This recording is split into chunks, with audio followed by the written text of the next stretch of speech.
Hello, YouTube. The more relations between NATO and Russia boil over because of the war in Ukraine, the more often the word nuclear comes up in the speeches of politicians and the military.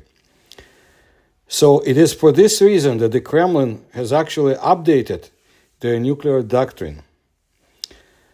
There are 9 nuclear weapon states or countries in the world today. They have accumulated more than 13,000 warheads in total. About 5,000 of them are Russian. Think about the same numbers in the United States. Who and how in Russia will command these most deadly weapons in the event of a nuclear war? Speaking about that, there is no way to bypass the control panel, the so-called nuclear suitcase or nuclear briefcase, and I'll use this interchangeably.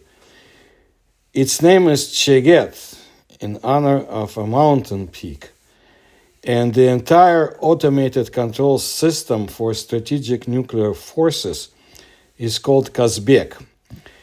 They say that such names were given in honor of one of its designers who was born in the Caucasus. Let's start from the beginning. According to one of the designers of the nuclear briefcase, Valentin Golubkov, the appearance of the Cheget was a revolutionary military technical solution for its time. Just imagine a small case tied together thousands of nuclear missiles and warheads. This is, in fact, the heart and brain of the automated control system for strategic nuclear forces. The nuclear briefcase of the President of the Russian Federation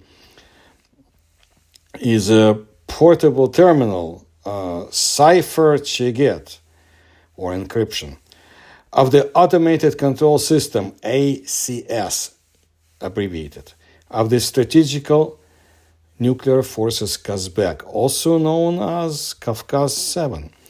It was created at the Scientific Research Institute of Automation in the Soviet Union. So this year, 2024, Cheget turns exactly 40 years.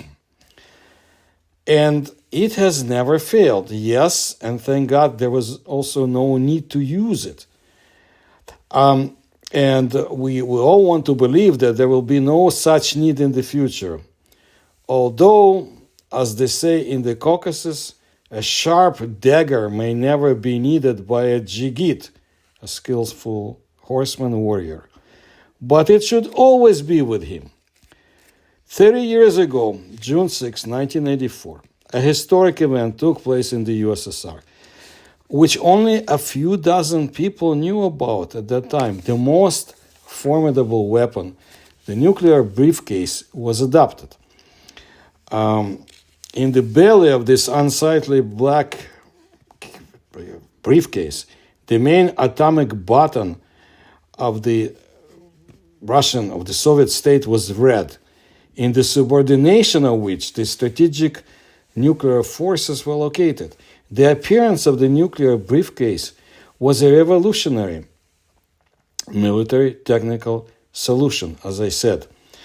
So, the methodology of working with the suitcase when traveling on foot, in a car, or on an airplane, the rules for equipping places of permanent residence of the head of state, as well as how the suitcase should be used, what equipment should be maintained, and how many people will have access to the system.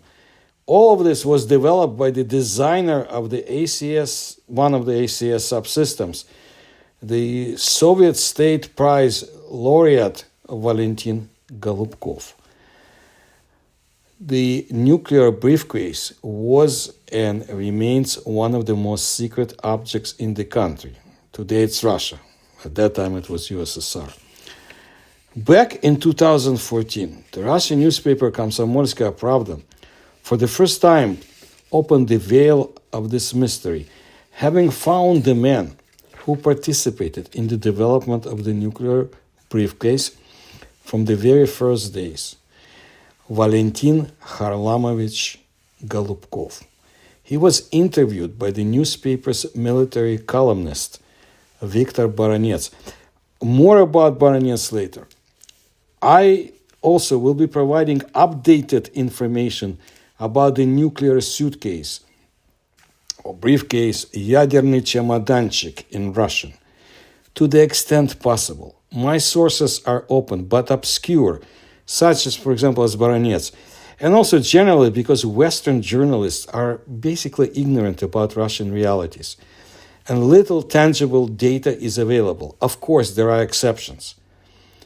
But if you look for information in such contemptible entity as the New York Times, or less than accurate 60 Minutes, you will not find any. The Russian media, of course, is not an objective source, but I find some very interesting morsels of fascinating history. I also do my own research. So let's begin with the year 2014, because this information, for the most part, has not aged. Question from Baranets, and the responses, of course, the replies will be from Golubkov. Valentin Harlamovich, is it possible to say how exactly the nuclear suitcase was created? Reply, it's already possible at the Scientific Research Institute of Automation. And how did the idea to create both the Kazbek and this suitcase come about? The idea came to us from the General Staff, more precisely the tactical and technical task. The goal was to link together our entire huge nuclear missile industry and centralize its management. And there was an important reason for that. At that time, the Americans were deploying their missiles, Pershing, in Europe. Their flight time to the USSR was reduced from 14 to 5 minutes. Therefore, the General Staff constantly conducted training with the missile operators, simulated counterstrikes. There was another reason. It was necessary to ensure against an unauthorized launch of a nuclear missile. To launch a missile, you need to have a cipher. The cipher, encryption, was usually kept in the commander's safe under piles of seals. When the alarm was announced to the commanders of the missile regiments, some of them hurriedly broke the keys inserted into the safe, and the encryption ciphers remained closed, and this was an emergency. How does the nuclear suitcase work? Our missile attack warning station detects the launch of an enemy missile, calculates its trajectory and the area of impact, and transfers all the data to the briefcase. In these few minutes, the sanction for a retaliatory strike should be received. Who gives such a sanction? The president. But his decision is coordinated with the same nuclear suitcases or briefcases of the Minister of Defense and the Chief of the General Staff. Who was the first to come up with the idea of creating the Soviet nuclear suitcase? According to my information, Marshal Akhrameyev, the then Chief of the General Staff. Military intelligence was directly subordinate to him. They also obtained information from the United States that the United States already has a briefcase. The General Staff set our institute the task of making a similar system. It took 7 years. How was the nature of the leadership taken into the account? The system should have been as simple as possible. After all, Brezhnev was already advanced in years. Well, they gave him 1 or 2 buttons, and that was it.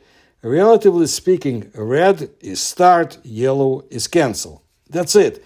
And the system turned out to be extremely simple. Moreover, it was homemade, domestic. What do you mean by that? That you were poor? Then we did everything on the domestic element base. Wasn't it possible to buy some blocks abroad? It was dangerous, and it was a shame. It was impossible to get into the foreign dependence, to depend on foreigners, to go beyond the borders for spare parts for the nuclear suitcase. Therefore, we took our electronic computing machine as a basis, and the reliability of the system was ensured due to the fact that all devices were parallelized. If one failed, it was quickly replaced by another. And where did this phrase nuclear suitcase come from? From Mikhail Sergeyevich Loginov, chief designer of the Kazbek system.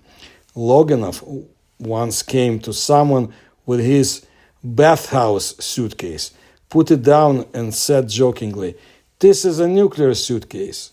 And so it went. And why are two suitcases being carried out behind Obama today? The first one is the main one, and the second one is the backup system.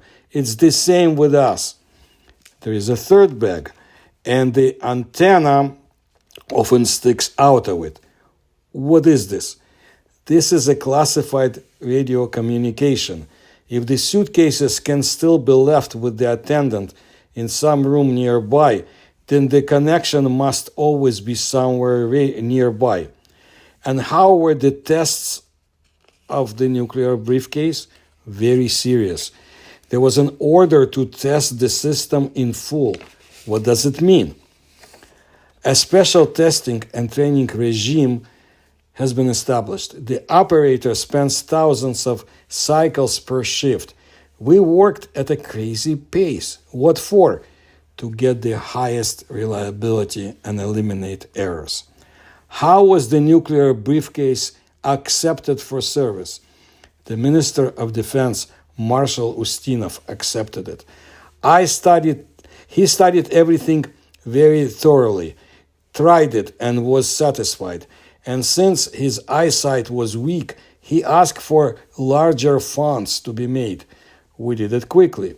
Then there was an attempt to show the current model to Brezhnev. To do this, we trained for 3 months together with the first commander of the Chiget and the bearers or porters or caretakers of the suitcase. Who was the first commander of the porters caretakers? Do you remember? Well, they got a general after the system was put into operation, Viktor Ivanovich Boldarev. Where did the fashion come for the Navy officers to carry nuclear suitcases? Raisa Maximovna Gorbachev introduced the fashion. She saw it in the United States and forced them to put on a naval uniform because they used to wear regular military uniforms. And how were the first officers selected for nuclear suitcases? The first porters, caretakers, bearers were selected by General Nikolaev. He understood human nature. He checked intelligence, endurance, literacy, and even cultural background. Will a person be able to sit for half a day or even a day in a monotonous environment? Will he not go himself without being summoned to the president? Won't he get drunk? Won't he fall asleep? Did you show Brezhnev the suitcase? Here is the story.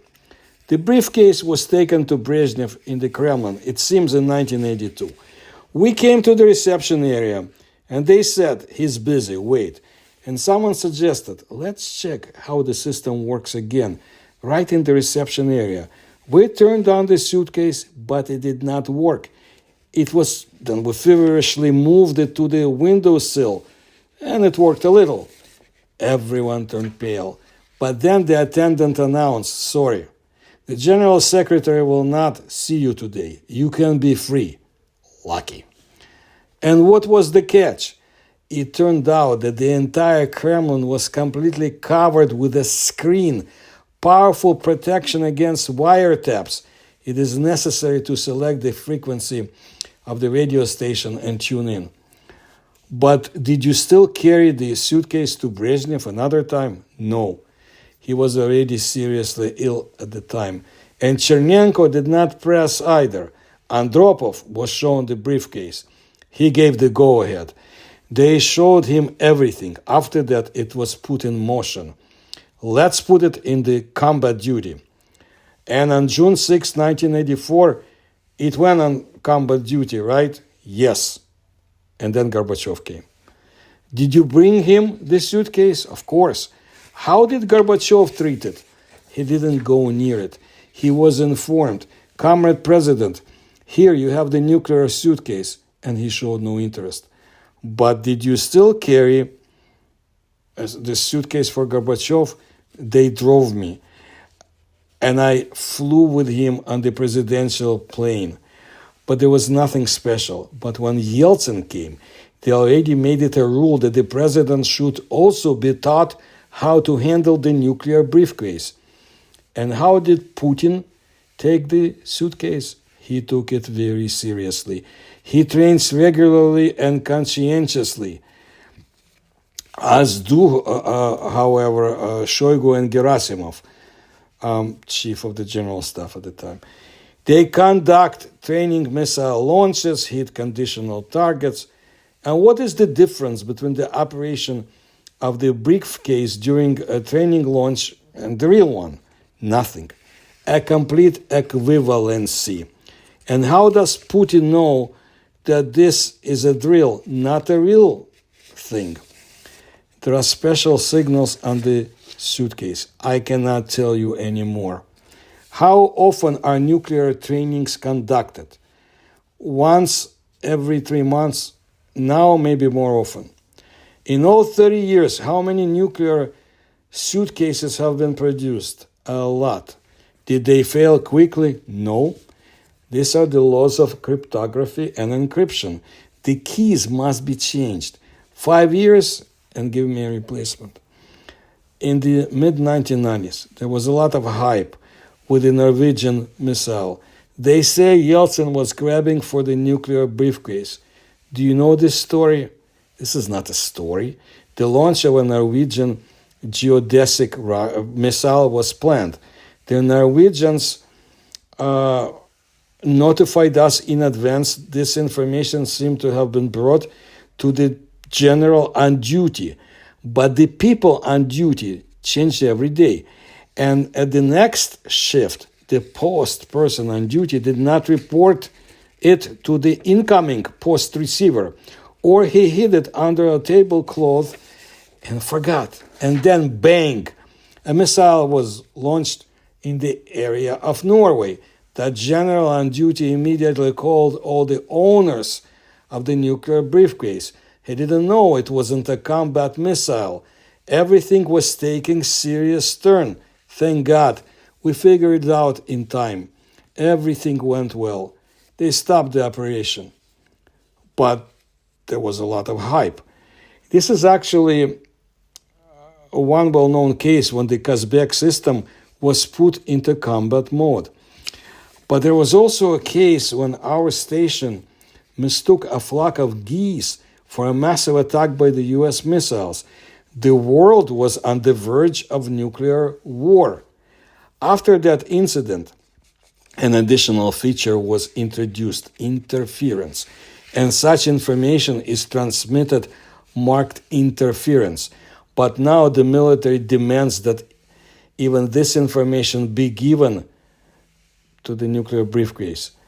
Putin asked to give him everything, reliable or unreliable. And what does it give him? This makes it possible to train troops more rigidly and keep them in combat readiness. Did it happen under Putin and Shoigu? Yes, it's been done now. How were the creators of the nuclear briefcase awarded? 4 employees of the Institute became laureates of the Lenin Prize, and 12 became of the USSR State Prize. I'm one of them. And what did they give you besides the State Prize? 420 rubles each. What was your salary then? About 300 rubles. But that's not the main thing. The main thing for me is that our system has been working flawlessly for 30 years. Why was the whole system called,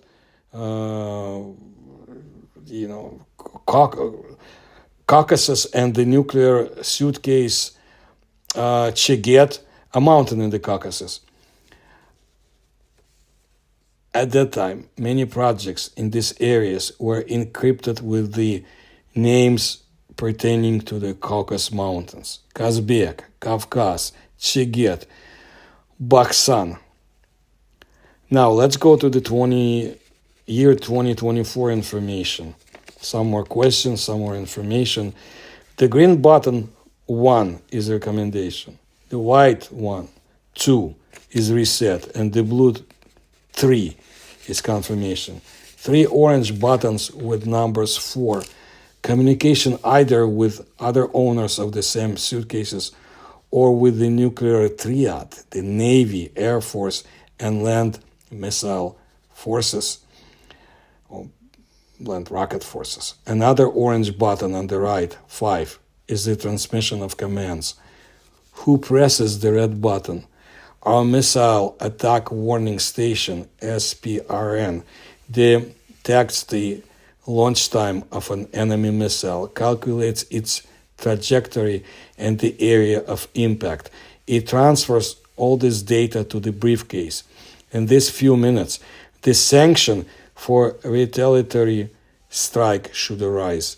It is given by the President, the Supreme Commander-in-Chief. His decision is necessarily coordinated with the same nuclear suitcases of the Minister of Defense and Chief of the General Staff. Here's a curious moment. If in previous versions of Russia's nuclear doctrine, the Russians pledged to use their nuclear weapons only as a retaliatory strike, now Putin and the Security Council have modernized, expanded, and specified this provision. Reliable information about the massive launch of air and space attack means towards Russia will entail a nuclear response. This includes strategic and tactical aircraft, cruise missiles, drones, hypersonic, and other aircraft. Think about it. Now, the history of the development of the nuclear briefcase is full of interesting details. When Gorbachev came to power, a few more details. Witnesses say that he treated the nuclear briefcase as a burden. He didn't approach it. Even the military did not involve him in training. Only the chief of the general staff and the minister of defense trained. But on duty, the president dragged around that suitcase, so to say, first by officers in ordinary land military uniforms, then by the Navy. The weight of the nuclear suitcase is about 15 kilograms, so the president himself does not carry such a heavy object. In addition, there is often a spare suitcase nearby in case of force majeure. The presence of a transmitter inside with an antenna for classified radio communication suggests that the bearers, porters, caretakers should serve in the communication forces. Initially, they wore ordinary military uniforms, but then Raisa Maximovna Gorbachev introduced the fashion for the uniform of the naval forces. It was an ordinary copy of the American tradition because a significant number of U.S. nuclear missiles are located on the submarines of their Navy. According to rumors, this happened to be her whim when she saw this beautiful Navy uniform in the United States and told her husband, Mish, I want the same ones. Since then, Russian Cheget operators, bearers, have been wearing naval uniforms. In December of 1991, Boris Yeltsin was supposed to receive the red button from Gorbachev, but he didn't go there himself to receive it. He sent Defense Minister Shaposhnikov. They say that Boris Nikolaevich Yeltsin was not feeling well that day. The officers of the general staff joked after that, if Gorbachev had handed Yeltsin a barrel of pickles or a jar of pickle juice, referring to the vodka accompanying food, that day Boris Nikolaevich would not have entrusted his mission to Shaposhnikov. Baronets shed more light on the present situation, and he shed it in October of 2024. Knowledgeable people say that Vladimir Putin took the nuclear briefcase very seriously, and he still trains regularly, conscientiously passes tests to instructors. As, however, the Minister of Defense Belousov and the Chief of the General Staff. They confidently handle the briefcase, conduct training missile launches, and hit conditional targets. Now, this is something interesting. On May 12, 2024, Russian President Vladimir Putin unexpectedly appointed Andrei Belousov to succeed Sergei Shoigu as the Russian Minister of Defense. Belousov, a relatively unknown Russian bureaucrat, is an economist by trade and worked as Putin's economic assistant from 2013 to 2020 before transitioning into the role of the Deputy Prime Minister in January 2020. Well, let's move on. Back to Baronets. I will cite his responses to the newspaper's questions.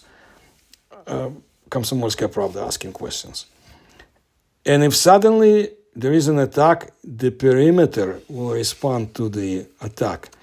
But what if, despite our nuclear doctrine, the Ukrainians still use Western long-range missiles and start hitting deep inside Russia with them, or even worse, just assume, what if the United States, Great Britain, and France launch nuclear missiles at Moscow, and the owners of our nuclear suitcases will be gone?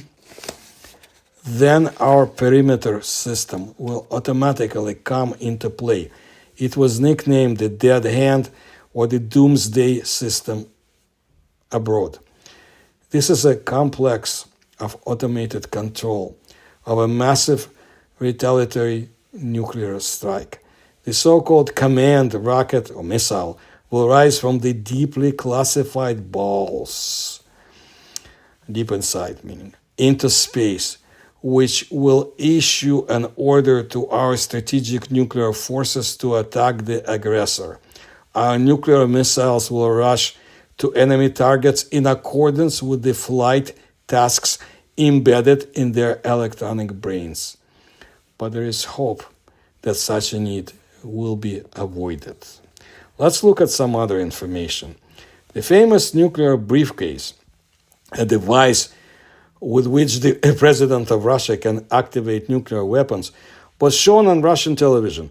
In the program Open Air from 2019, the host of the project Military Access on the Zvezda channel, Alexei Yegorov, showed the nuclear suitcase in open form, so to say. I want to draw attention to the fact that the start button is white.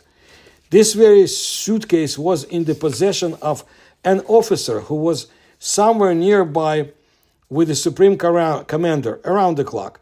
One of the components of the briefcase is a flash card. It says individual, and this is one of those keys that are being used. At this point, we will not disclose the details of this suitcase, but notice one thing: this is a suitcase from 50 years ago, but nevertheless, this is the first time on television when this suitcase is allowed to be shown in an open form, the TV journalist explained. He obviously did not know the date when it was created. The first case, he continued, was homemade, large and double-winged with 4 locks, frogs. It could open from the bottom and from above. The weight of the suitcase reached about 11 kilograms, and it had a modern design by those standards. and was made without the use of any imported elements, since the purchase of foreign equipment for such purposes was simply prohibited. Later, the suitcase became a black attaché case, mainly manufactured by Samsonite. Boris Yeltsin had a case from that company, made of hard plastic. The diplomat, another term for the briefcase in Russian, is about 10 centimeters thick and weighs 10 kilograms, along with the encryption lock. Later, the Leningrad Design Bureau Impulse took over the production of suitcases. The size of the diplomat is about 40 by 30 centimeters. The intended principle of operation in the event of a ballistic missile launch towards the Russian Federation, all warnings and data on moving missiles are transmitted from stations and missile attack detection systems to the central command post of the military department where senior officers are on duty. All information received about the attack is rechecked through other channels and transmitted to the head of state, the Minister of Defense, and the Chief of the General Staff on their nuclear suitcases. Only these people can make the decision to strike back by transmitting the relevant information to the command post. The decision to launch missiles is usually made by the president himself. However, it is always coordinated with the data of the nuclear suitcases of the Minister of Defense and the Chief of the General Staff. The launch of missiles can be carried out after confirmation from all three suitcases, from which a certain encoded signal must be sent to the command post of the General Staff. At the same time, it is known that each of the suitcases is technically equivalent, and it is not necessary to carry out appropriate manipulations in each suitcase to transmit the signal at the same time. However, the way to solve such a problem between the owners is always classified. It is believed that in order to launch missiles, the owner of the nuclear briefcase must enter the encryption known only to him for the use of nuclear weapons, which unlocks nuclear missiles. With numerous unauthorized attempts to pick up the encryption, the missile becomes inoperable. Each of the missiles, after appropriate unblocking, is launched by people on the round-the-clock duty in secret bunkers. According to the newspaper Argumenty Fakty in Russia, it could hypothetically take from 15 to 20 minutes in 1991 to transfer all relevant instructions from the president to the commander-in-chief of the armed forces. The service associated with the nuclear suitcase was under the jurisdiction of the 9th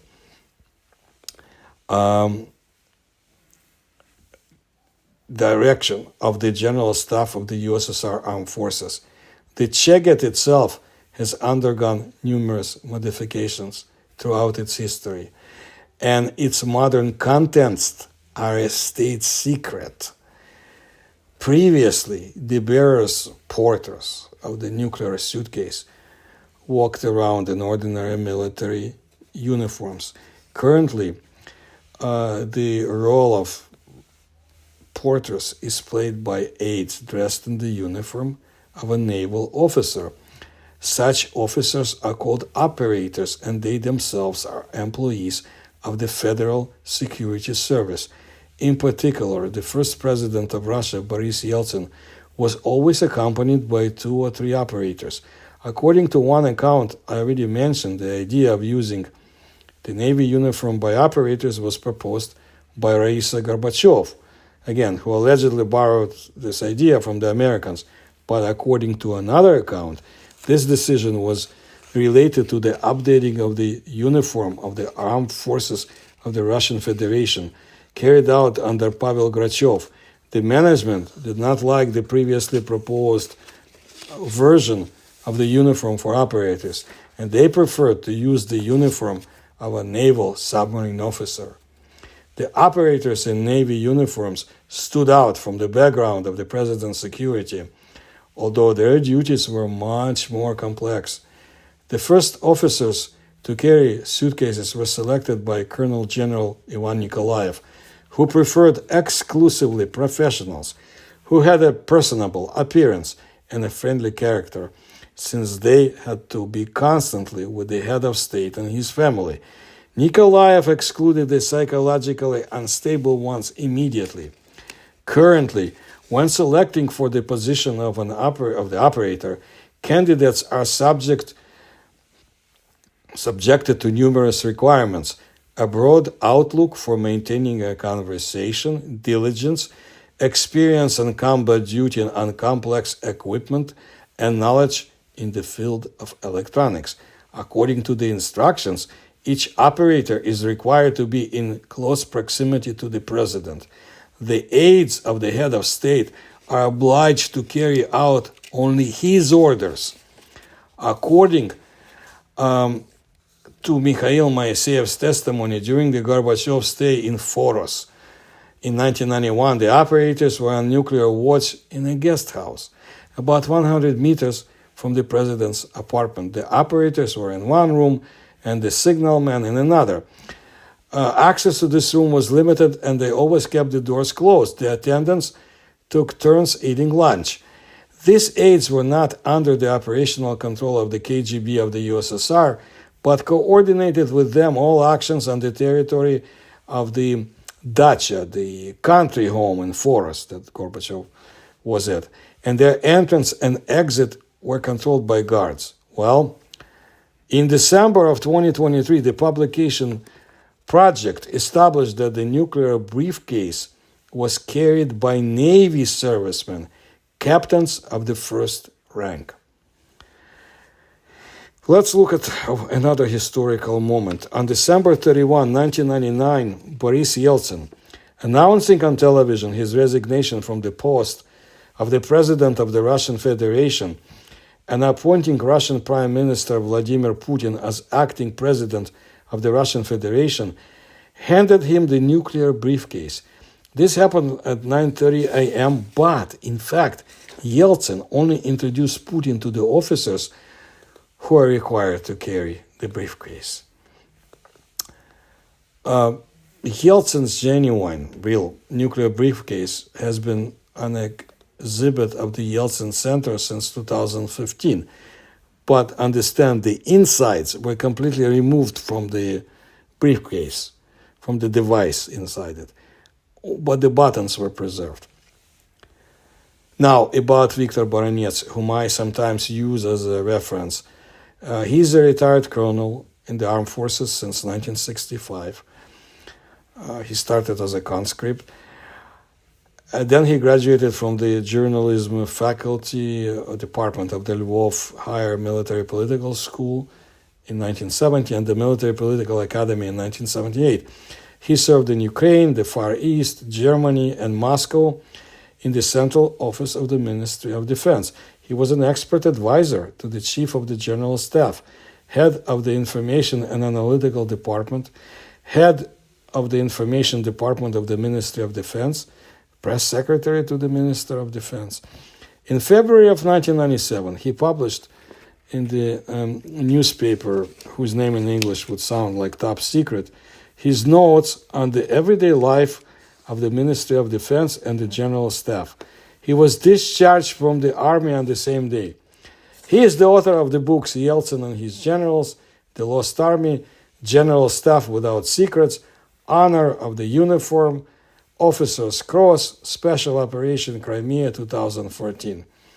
A participant in the Afghan War, he was. And he was awarded the Order for Service to the Motherland in the Armed Forces of the USSR of the 3rd degree, and many medals. So he has been with that newspaper, Komsomolskaya Pravda, since 1998.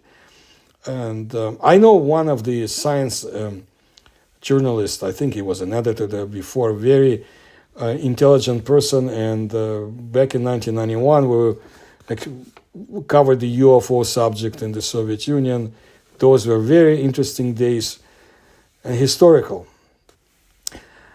And as for Baranets, He also broadcast the military review on the Komsomolskaya Pravda radio.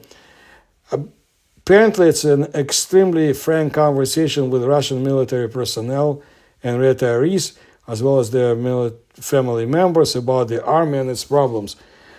I think there is a limit on what they can discuss, of course, but this is what I wanted to let you know today about this very important and I think crucial object that is always near the Russian president. I'll bring you more interesting information from Russia, its armed forces, its intelligence services, and of course, the paranormal phenomenon. And if you like my research, I ask that you please support me through the links you'll find in the description to this video. Please like my videos. Please tell others about my work. Thank you.